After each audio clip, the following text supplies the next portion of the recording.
बीएमसीच्या अधिकाऱ्यांनी शाहरुख खानच्या बंगल्याची तपासणी केली। बंगल्याच्या नूतनीकरणाच्या कामात सीआरझेड नियमांचं उल्लंघन केल्याची तक्रार बीएमसीकडे आली होती। त्यानंतर वांद्रे परिसरातील मन्नत बंगल्याची तपासणी करण्यात आली। सीआरझेड नियमांचं उल्लंघन झालंय की नाही याची खातरजमा करण्यासाठी बीएमसीकडनं शाहरुख खानच्या बंगल्याची तपासणी करण्यात आली आहे। बँड्रा इथं असलेलं हे शाहरुख खानचं घर मन्नत आणि तिथं बंगल्याच्या नूतनीकरणाच्या कामामध्ये सीआरझेडच्या नियमांचं उल्लंघन झाल्याची तक्रार बीएमसीकडे आली होती। त्यानुसार वांद्रे परिसरातल्या मन्नत बंगल्याची तपासणी महापालिकेच्या अधिकाऱ्यांकडून करण्यात आली आहे। खरंच सीआरझेड नियमांचं उल्लंघन झालंय की नाही या संदर्भातली तपासणी सध्या सुरू आहे। आमचे प्रतिनिधी विवेक गुप्ता आपल्यासोबत आहेत ऑनलाईनवरती। विवेक, तक्रार कोणी केली होती बीएमसीकडे आणि त्यानंतर काय होती तक्रार आणि आता तपासणीमध्ये काय समोर आलंय? देखिए, आपको बताना चाहेंगे कि बॉलीवुड स्टार जो शाहरुख खान है, उनके बंगले मन्नत का रेनोवेशन चल रहा है और शाहरुख खान का जो बंगला है वो मुंबई के पॉश इलाके बैंडस्टैंड समुद्र किनारे है। बीएमसी को ये जानकारी मिली थी कि जो मन्नत बंगलो रेनोवेशन किया जा रहा है उसमें सीआरजेड के जो नियम है उनका पालन नहीं किया जा रहा है, जिसके बाद बीएमसी की एक टीम शाहरुख खान के बंगले मन्नत पर पहुंचती है और जांच करती है और उसकी फाइनल रिपोर्ट अभी तक तैयार नहीं की गई है। और बीएमसी का साफ तौर पर कहना है कि सीआरजेड के नियमों का उल्लंघन हुआ है या नहीं हुआ है, इसकी जांच की जा रही है। उसमें टीम गई थी और वहीं दूसरी तरफ सूत्रों से जानकारी मिल रही है कि शाहरुख खान ने साफ तौर पर कहा है कि जो भी बंगले का रेनोवेशन चल रहा है उसमें किसी भी नियमों का उल्लंघन नहीं किया गया है, पूरे नियम और कानून के साथ उनका रेनोवेशन चल रहा है। लेकिन बीएमसी की टीम गई थी, अब वो फाइनल रिपोर्ट तैयार कर रही है कि शाहरुख खान के बंगले का जो रेनोवेशन चल रहा है उसमें सीआरजेड के नियमों का पालन हुआ या नहीं हुआ है, उसकी जांच की जा रही है। बिल्कुल विवेक, धन्यवाद या सगळ्या माहितीसाठी। साजरा करण्यात आला आणि आम्ही सगळ्यांनी एकत्रितपणे योग आसनं केली। मला असं वाटतं अतिशय आनंद देणारा अशा प्रकारचा आजचा हा कार्यक्रम झालेला आहे।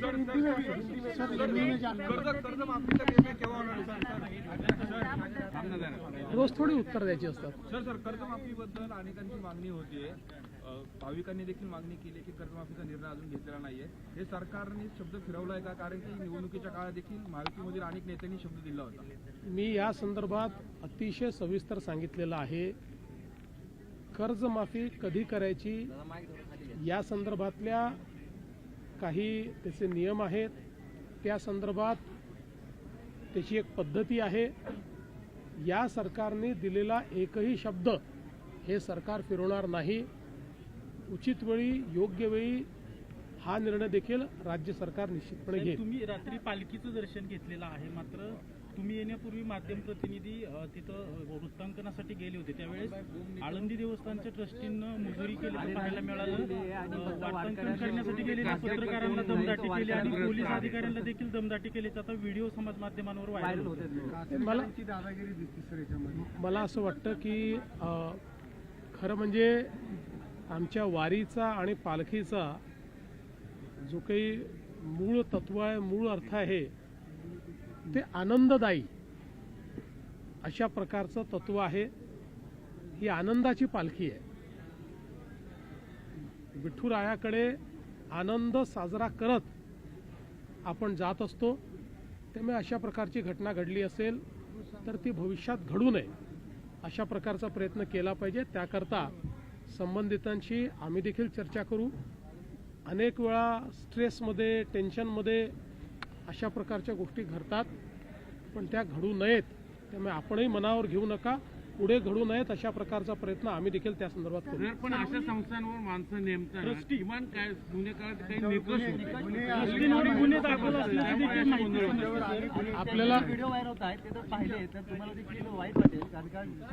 आपल्याला अतिशय स्पष्टपणे सांगू इच्छितो की यांची कोणाचीही नेमणूक सरकार करत नाही।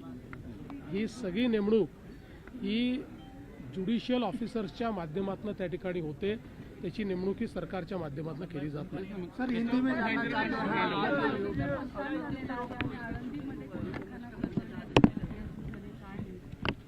असं आहे की जो काही विकास आराखडा आहे त्या विकास आराखड्यामध्ये आळंदीमध्ये एक आरक्षण कत्तलखान्याकरता दाखवलेलं आहे। कुठल्याही परिस्थितीत आळंदीत कत्तलखाना करताच येणार नाही. त्यामुळे ते आरक्षण वगळण्याचे आदेश हे मी स्वतः दिलेले आहेत आणि मी संपूर्ण आमच्या वारकरी संप्रदायाला आणि सर्व आमच्या वारकरी जे आमचे नेते आहेत त्या सगळ्यांना या ठिकाणी आश्वस्त करू इच्छितो की कोणत्याही परिस्थितीमध्ये आळंदीमध्ये अशा प्रकारचा कत्तलखाना करू दिला जाणार नाही. महाराष्ट्रामध्ये जी धरणं आहेत ती जवळपास लवकर भरतात आणि विशेषतः सांगली कोल्हापूरला जो काही फटका बसतो कशा पद्धतीने राज्य सरकारचं नियोजन आहे याबाबतीत? आम्ही पूर्ण परिस्थितीकडे लक्ष ठेवून आहोत. कधी विसर्ग सुरू करायचा, कधी तो बंद करायचा, या संदर्भात पूर्ण सगळं नियोजन करण्यात आलेलं आहे.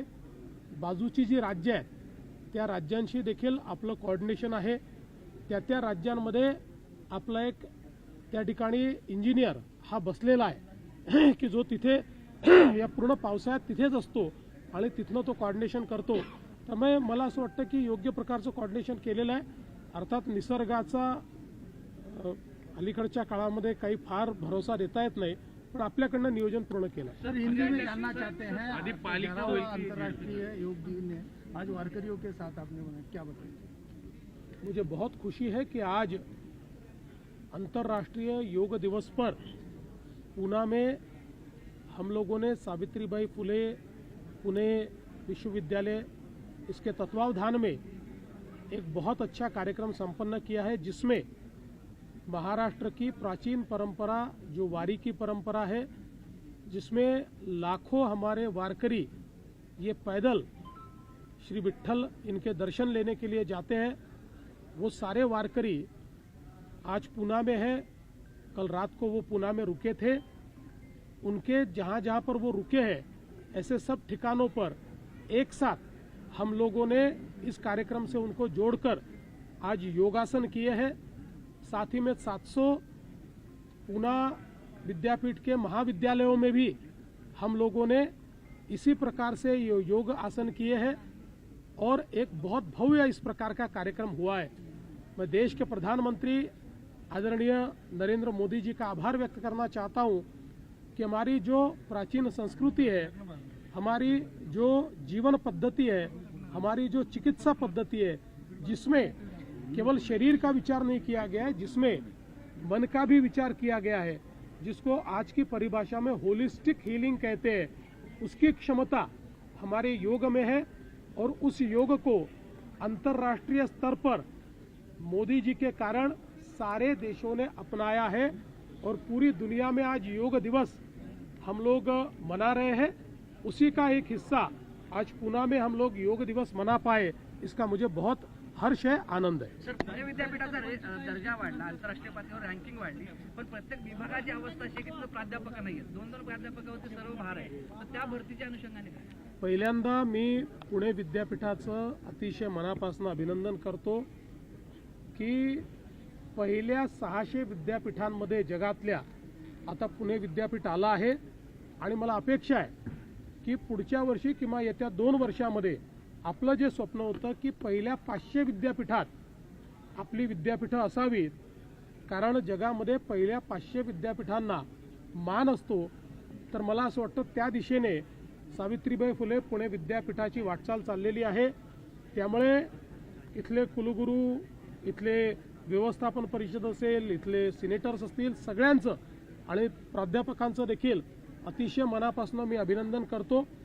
आणि इथे आपण जे सांगितलं डेफिसिट, त्या संदर्भात राज्याचे उच्च व तंत्र शिक्षण मंत्री चंद्रकांतदादा पाटील यांनी सर्व प्रकारच्या मान्यता दिलेल्या आहेत.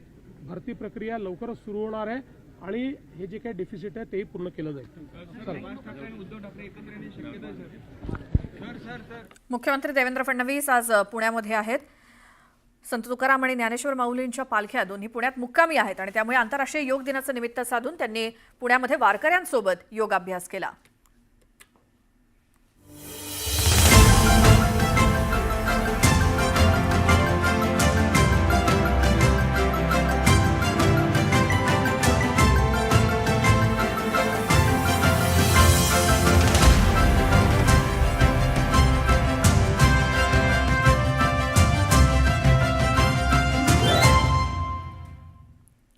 आज 11व्या आंतरराष्ट्रीय योग दिनानिमित्तानं विशाखापट्टणममध्ये विशेष कार्यक्रमाचं आयोजन करण्यात आलंय. यंदाचा योग दिन हा अनोख्या पद्धतीनं साजरा होतोय. पंतप्रधान मोदींनी योग दिनाच्या निमित्तानं आयोजित करण्यात आलेल्या कार्यक्रमात सुरुवातीलाच देशभरातील नागरिकांना योग दिनाच्या शुभेच्छा दिल्या. पंतप्रधान नरेंद्र मोदी आंतरराष्ट्रीय योग दिनानिमित्तानं विशाखापट्टणममधील समुद्रकिनारी तब्बल 5 लाख सहभागींसोबत त्यांनी योग साधना केली. देशभरात 3.5 लाखांहून अधिक ठिकाणी एकाच वेळी योग सत्रांचं आयोजन करण्यात आलंय. यावर्षी एक पृथ्वी एक आरोग्य ही थीम घेऊन मानव आणि पृथ्वीच्या आरोग्यातील नात्यावरती प्रकाश टाकण्यात आलाय. आज 11 वर्षांनंतर आपण बघतोय की योग जगभरातील करोडो लोकांच्या रोजच्या जगण्याचा भाग बनल्याचं मोदींनी कौतुक केलं. इतकंच काय तर आता नेव्हीच्या जहाजावरती सुद्धा योग सुरू झाल्याचं मोदींनी कौतुक केलं. भारताची ही योग संस्कृती अधिकाधिक कशी रुजवता येईल यासाठी भारताकडनंही विशेष प्रयत्न केले जात असल्याचं मोदी म्हणाले. दरम्यान योग करणं ही चांगल्या आरोग्याची जडीबुटी आहे असं पंतप्रधानांनी म्हटलं.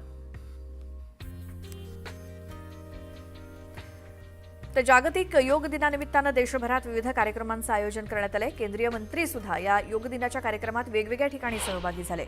नागपूरमध्ये केंद्रीय मंत्री नितीन गडकरी, जम्मूतल्या उधमपूरमध्ये संरक्षण मंत्री राजनाथ सिंह, दिल्लीमध्ये मंत्री शिवराज सिंह चौहान आणि परराष्ट्र मंत्री जयशंकर हे योग दिनाच्या कार्यक्रमात सहभागी झाले. तर आंतरराष्ट्रीय योग दिनानिमित्तानं केंद्रीय मंत्री नितीन गडकरी यांनी नागपुरात योगाभ्यास केला. नागपुरात योग दिनानिमित्तानं जनतेसाठी विशेष कार्यक्रमाचं आयोजन करण्यात आलंय. गडकरींनी यावेळी योग दिनानिमित्तानं देशभरातल्या नागरिकांना योगाचं महत्त्व सांगत योग दिनाच्या शुभेच्छा दिल्या.